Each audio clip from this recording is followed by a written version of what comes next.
Hello student, मैं हूं निहाल। कैसे हैं आप सब स्टूडेंट? हमने क्लास 12 मैथ्स में लास्ट वीडियो में मिसलेनियस एक्सरसाइज के क्वेश्चन नंबर 22 कंप्लीट किया था और एक पार्ट मैंने आपको घर से करने के लिए दिया था, तो आई होप आपने वो पार्ट जरूर सोल्व किया होगा। तो स्टूडेंट अब हम देखें इसका क्वेश्चन नंबर 23। तो 23 नंबर क्वेश्चन में इसने बोला if a equal 3 1 -1 and 2 and fa equal a square - 5a + 7i then find value a। तो इसने बोला ये कंडीशन दी। तो सबसे पहले देखो इसमें fa फाइंड आउट करना, तो उसको लिख लेता हूं मैं।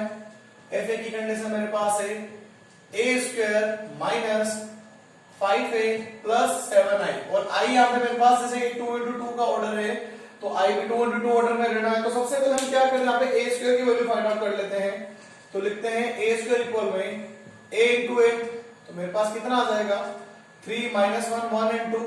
यहां पे a कितना आएगा 3 - 1 1 and 2, तो मल्टीप्लाई करते हैं फर्स्ट रो फर्स्ट कॉलम, तो 3 3 9, ये आएगा -1, फिर 3 1 3 और ये आएगा प्लस का 2, यहाँ पे आएगा -3 एंड यहाँ पे आएगा मेरे पास माइनस का 2। इसकी मल्टीप्लाई करते हैं -1, इसकी मल्टीप्लाई करते हैं प्लस का 4। तो देखो मेरे पास वैल्यू आ गई 8 5 -5 एंड 3। तो a स्क्वायर मेरे पास आ चुका। अब इसकी वैल्यू अगर मैं इससे पुट अप करते हैं तो देखो f फाइंड आउट करना है ना, तो a स्क्वायर मेरे पास आ गया कितना 8 5 -5 एंड 3, ये -5 है भाई, यहाँ पे माइनस करना है इसमें से 5, a की वैल्यू वापस पुट अप करनी, a आएगा 3 -1 1 एंड 2 और लास्ट में मेरे पास आया 7, i की वैल्यू है 1 0 0 1। तो देखो मेरे पास वैल्यू कितनी आएगी, f इक्वल में आ गया ये 8 का 8 पड़ा रहने दो, 5 रहने दो, -5 एंड 3। पहले 5 के अंदर मल्टीप्लाई कर देते हैं तो आएगा 15, यहाँ पे आएगा 5 -5 एंड यहाँ पे आएगा 10। तो नेक्स्ट मेरे पास आएगा कितना 7 0 0 एंड 7, i की भी 7 की मल्टीप्लाई कर ली।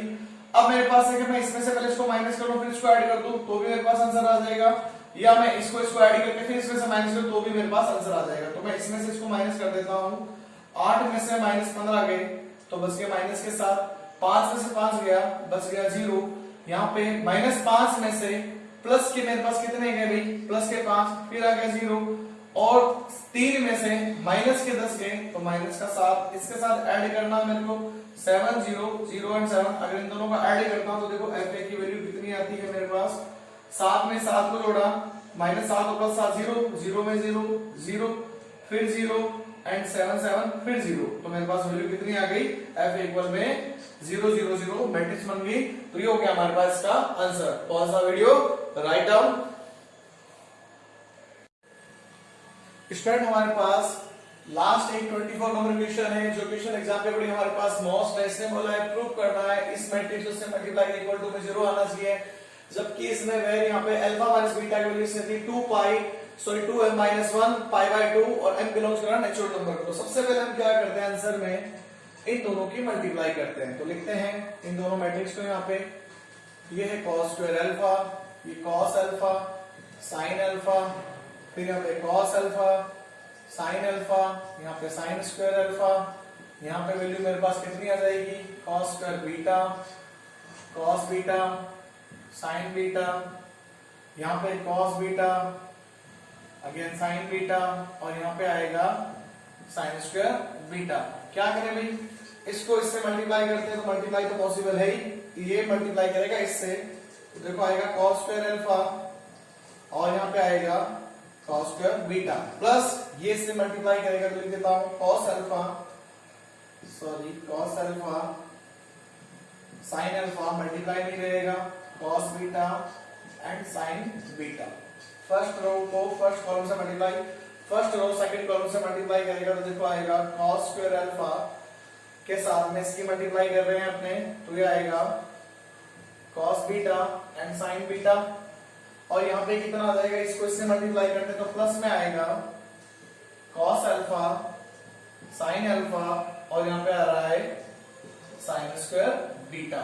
क्लियर, इसको इससे मल्टीप्लाई करते हैं देखो आएगा मेरे पास cos स्क्वायर बीटा, पहले इसको लिख दिया मैंने cos स्क्वायर बीटा को, फिर ये cos अल्फा sin अल्फा, फिर ये इससे मल्टीप्लाई इससे करेंगे तो प्लस का सिंबल के साथ में sin स्क्वायर अल्फा मल्टीप्लाई करेगा cos beta and sin beta से, इसके बाद ये मल्टीप्लाई करेगा इससे तो आएगा मेरे पास cos alpha sin alpha cos beta और sin बीटा प्लस के सिंबल के साथ में ये इससे मल्टीप्लाई करेगा तो देखो मेरे पास फिर क्या आएगा sin स्क्वायर अल्फा और sin स्क्वायर बीटा।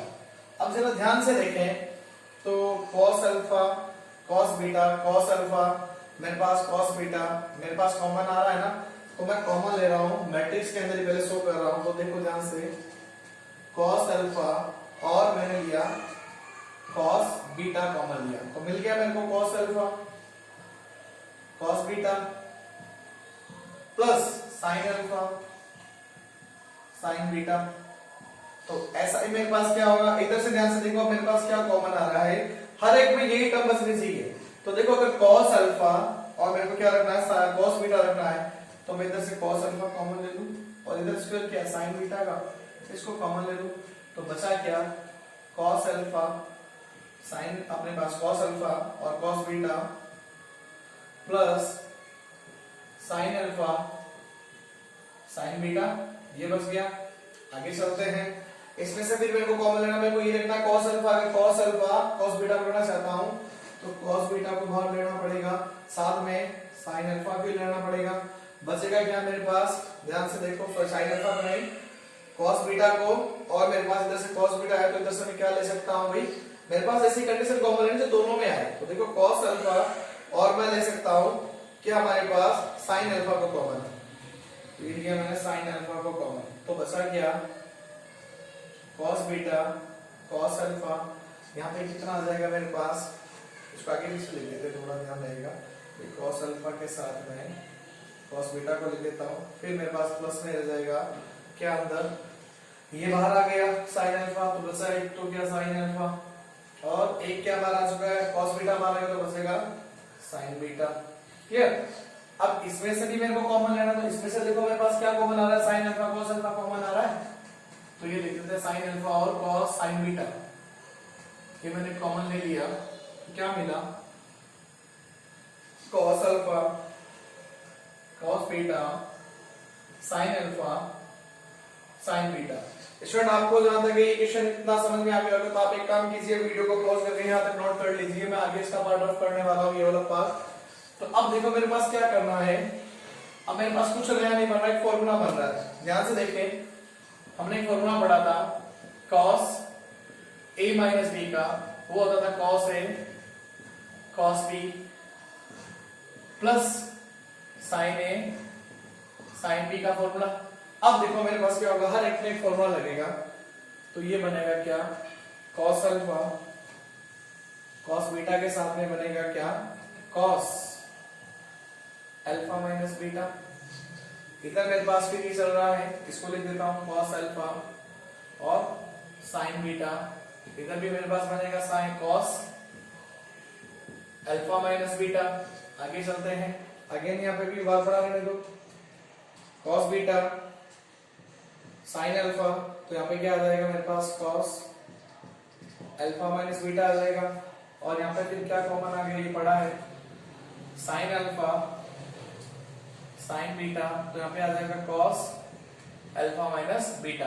अब ध्यान से देखें, मेरे पास ऑर्डर तो 2 चल रहा है, सब में से क्या बाहर आ रहा है cos अल्फा माइनस बीटा को अगर मैं बाहर ले लूं तो ये सब में से कॉमन आ रहा है, तो ये ले लिया मैंने कॉमन, बचा क्या cos alpha cos beta cos alpha sin beta cos beta sin alpha और sin अल्फा और sin बीटा।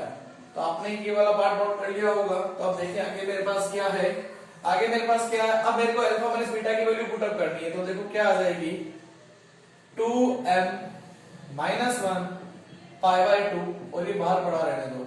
अब एक बात बताओ, ध्यान से देखना, अब मैं कंडीशन समझाने वाला हूँ, ये वैल्यू सारी पुट अप करनी है आपको, कुछ चेंजिंग नहीं करना, इसमें कोई चेंजिंग नहीं होनी चाहिए। ये आया sin अल्फा और ये आ रहा लास्ट sin बीटा। अब ध्यान से देखो, मैं एक साइड में कंडीशन ले रहा हूँ, ठीक है, मेरे पास में बोला m बिलोंग्स टू 1 कर रहा है ना, मैं नेचुरल नंबर कुछ भी रख लो, ये लो मैंने रखा 2 into 1 minus 1 pi by 2, check करो 1 आया, cos पाई बाय 2 की वैल्यू कितनी होती है 0, चेक करो 2 रख के कितना आया 4 - 3 पाई बाय 2 पे अगेन वैल्यू कितनी cos थीटा ऑड मल्टीपल हमेशा क्या बनाता है 0 बनाता है, तो हर एक पे 0 मिलेगा। तो देखो ध्यान से अगर इसकी वैल्यू लिखते हैं अगर m = 1 पे तो मेरे पास आएगा cos पाई बाय 2 और पाई बाय 2 में डायरेक्ट वैल्यू लिख देता हूं। अगर m = 1 रखना तो ये आएगा देखो 0 मैंने वहां पे साइड में शो कर दिया है, ये 0 आ जाएगा। तो cos अल्फा cos बीटा और cos alpha sin beta cos beta sin alpha और sin बीटा। भाई 0 जब किसी से मल्टीप्लाई करेगा तो आंसर कितना आ गया 0। तो लास्ट में हम क्या लिख देंगे, ये वाली कंडीशन मैंने आपके यहाँ पे साइड में शो कर दी है। भाई मेरे पास एक कंडीशन बिलोंग्स कर रही थी ना, तो ये भी लिख देता हूं cos 2m - 1 पाई बाय 2 पे, और मैंने कंडीशन यहाँ पे m = 1 रख के देखा तो मेरे पास ये कंडीशन 0 बन गई और इक्वल टू में वापस पुट करने पे आ गया ये 0, तो सारा 0 बन गया। लास्ट में लिख सकते हैं LHS इक्वल में RHS HP। तो स्टूडेंट ध्यान रखना क्वेश्चन अच्छा है, मोस्ट है, एग्जाम में आने लायक है। तो स्टूडेंट हमारे पास चैप्टर 3 कंप्लीट हो चुका है। अब नेक्स्ट वीडियो में हम चैप्टर 4 की तरफ बढ़ेंगे, चैप्टर 4 के क्वेश्चन स्टार्ट करेंगे। Okay, thank you.